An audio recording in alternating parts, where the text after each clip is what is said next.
It's Monday. It's another Monday. Monday rundown, guys. We're really Somebody's feeling the vibe. If this is the first time with us on Say That channel, sorry, just wanted to bring my mic a little bit closer. We just wanted to say welcome. We're super excited to have you all with us. Our Monday rundowns are super fun for me and Winston because we get to talk about all the juicy things that like we don't necessarily get to talk about on our Wednesdays. And so welcome. We're here to talk about all the things. We love your comments. You guys have been commenting and like giving us your thoughts, and we love it. So keep it coming. Make sure to hit the subscribe button so you don't miss anything, the notification bell, so you can get notified next time our videos come on. And that honestly, it makes sure that you don't miss anything, and also tells YouTube that like this is stuff that's valuable and people want to see it, and so it like helps us as well. So thank you in advance for doing all that. So all right, guys, so let's jump into today's question. How can we differentiate between constructive criticism and haters?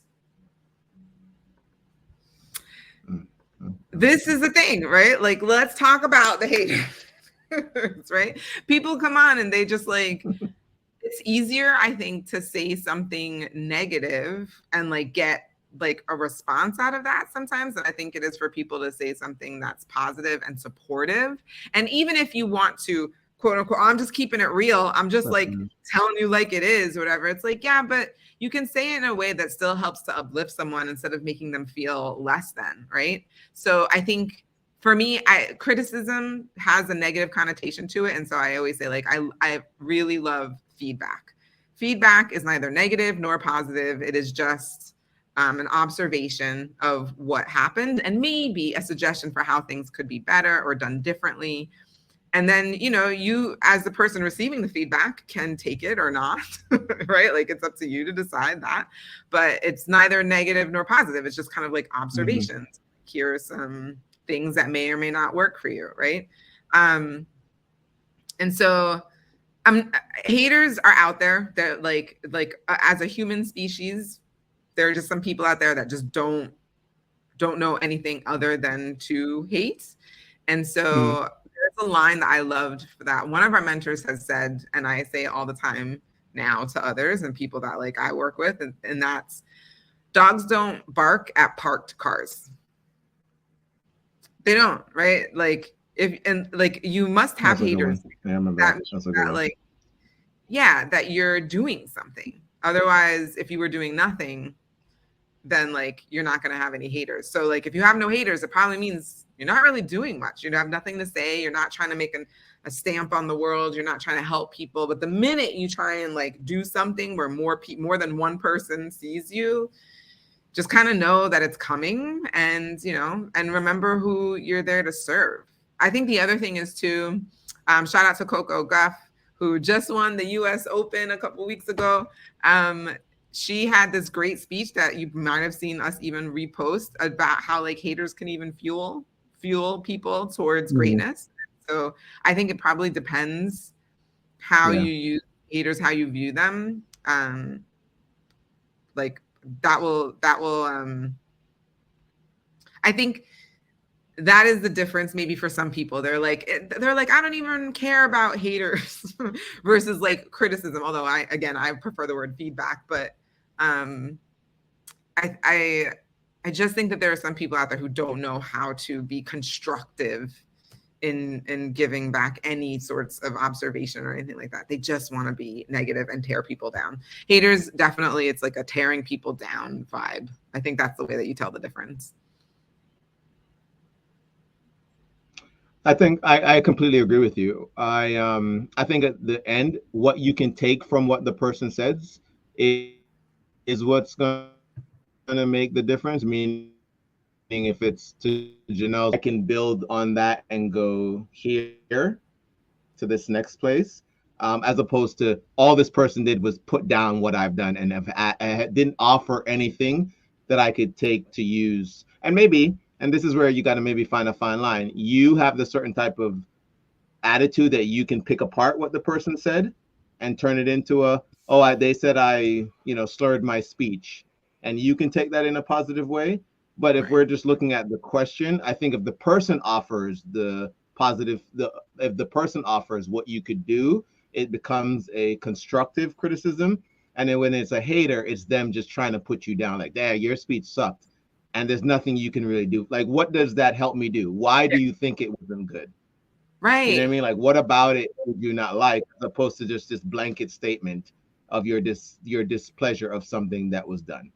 I think Right. that might also be a good way of looking at it. Like, if they actually say why the thing wasn't good, or if they can offer something more, as opposed to, "Oh, I didn't like that," because you can't Yeah. really do much with it, you Right. know. And it's funny, when this question first came up, Jay, I thought about our business, because in our business there was a big thing about, dream stealers, which is maybe another way of saying hater, and things like that. And it made me think of, there were people who I showed my business to, who gave me constructive feedback on why they did not want to take part. And then there were other people who legit was just like, "Oh, it's one of those things." And I consider that a hater, because there was a sense of ignorance from those people to me, because they didn't understand. Like, they said they wanted this, like, you'd ask certain questions: do you want extra income, do you want to help people in your, in your community, and they'd be all on board for all those things, but couldn't see how the vehicle I was offering them could play that role. And I would consider someone like that now, if that person went on to go tell other people not to join up with me, to me, you're a hater. Because if you don't want to do business with me, cool, Fine. but why are Right. you stopping others from doing business with someone? That to me is a big differentiator. Somebody can be like, "Hey, Winston, I don't want to do your thing, but best of luck. And next time, maybe make it quicker, because you told me 15 minutes and this has been 30 minutes." That's constructive criticism. But, "Hey, you suck," and, whatever. It's not, to me, it wouldn't be a good example. Yeah. And if But people are actively trying to like prevent people from doing something with you, that's I feel like there's another level of hating. There's like, the active hater, like the one that's like actively doing things, and there's yeah, a passive yeah. hater. And so I think there's a lot of passive hating on social media, and then you have people who are like Say get that. active, Say like that. try Say and that. force Well, differences. Anyway. I know we had someone else who's going to share their insight today, and shout out to the person who we're going to be getting the chance to hear from. This gentleman actually just got the key to New York City just this past weekend. And so let's give a little listen to that, and then we'll get into what he had to say. So here we go. For the hip hop world, and now he's got the key to the city. The hip hop mogul and Harlem native presented the key to the city by New York Mayor Eric Adams today in Times Square. Adams said Combs is the embodiment of the New York City attitude and praised him for giving back to underserved communities and supporting Black businesses in New. Say that. Yes, That's a big deal, guys. Diddy runs the city. Okay, well, we're really excited because Diddy was also with the guys from Earn Your Leisure at their recent Invest Fest, and he was talking about how he deals with haters. So we thought this would be the perfect person to hear from and what his attitude and comments about that are. You have dealt with a lot of criticism, right? A lot of people have villainized your character. Nobody's immune to feeling certain ways about how people talk about them on social media. I'd be ready to lose it when somebody talks about me on social media. So I know, like, you know what I'm saying, other people that have way bigger followings than me, it's difficult. And for people who are just in the crowd, right, there's always going to be somebody that's a hater. There's always going to be somebody that has something negative to say about somebody, or somebody has their own narrative. How are you able to deal with that and still, be able to just keep tunnel vision? I'm laser focused on the mission. I'm laser focused on change. I'm laser focused on my purpose. None of that noise means anything. And, I know my truth. In order to be a leader, I do have to, in this day and age of social media, I do have to address all types of things that need to be cleared up. But it's not because of my ego or being hurt. It's just more about history. And right now, the internet and the way things work, you could read something about somebody and think it's the truth. And so it's easy to villainize somebody.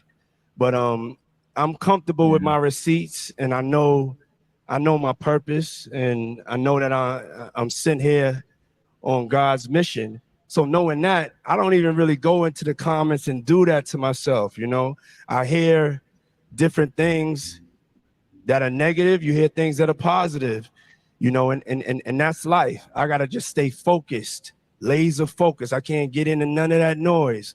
I'm on a mission to shake the world, you know, for my people. And that's it.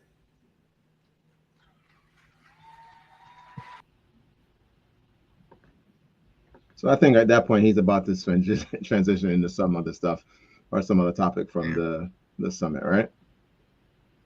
What do you think about what he had to say? I think that's key. Focus on the mission, keep laser focused on what your purpose is, what your calling is, like, and yeah, the other stuff, it just becomes like noise, right? We have another mentor who we interviewed, Josh Valentine. He has a way of saying it's like silence the noise. Go so fast, keep moving forward that you literally like silence the noise. He calls it a sonic boom. But like, yeah, I agree. Stay on task. Stay where you're gonna hear negative and positive. Like you're gonna hear both anyway. So just keep going. As somebody now, and I know this is maybe not, well, no. As somebody now, especially with your book having come out, and I know that was something that was a consideration of yours in deciding to even whether or not to put the book out. You know what I mean? I know even in your, you know, close inner circle, you had people who was like, I don't know if you should put this out. And yet you, to me, this is like a great example of you having to overcome that or silence or stay focused and still putting that project out. How did you, or what would you say? Do you agree with him in terms of addressing people, or how would you do that? I see a couple of comments and then like move on. And a lot of people actually have, if they're really curious, they'll actually DM me and be like, you really wrote this book, sis or cousin? Because I have some family members that, to your point, right? closest. Yeah. Mm-hmm. Okay. Is this for like this title? Like, is this you? Is this like a fiction story? Is this about your life? Like, what's going on? Right. So I guess I've gotten some of that. I also had colleagues within the genetic counseling space try to talk to like my students to try and figure out. They're like, oh, so Janelle wrote this book. Like, what do you know about it? Is her like trying to? So that was a little bit. Yeah, that was a big thing, even within your classes. Yeah. Well. That was a little bit weird. Because again, it was just like, well, you wouldn't even know that I have a book if you didn't follow me on social media. So why, and you know me. So then like, why wouldn't you just reach out to me? Why would you prefer to talk to my students about it? So I thought that was just weird.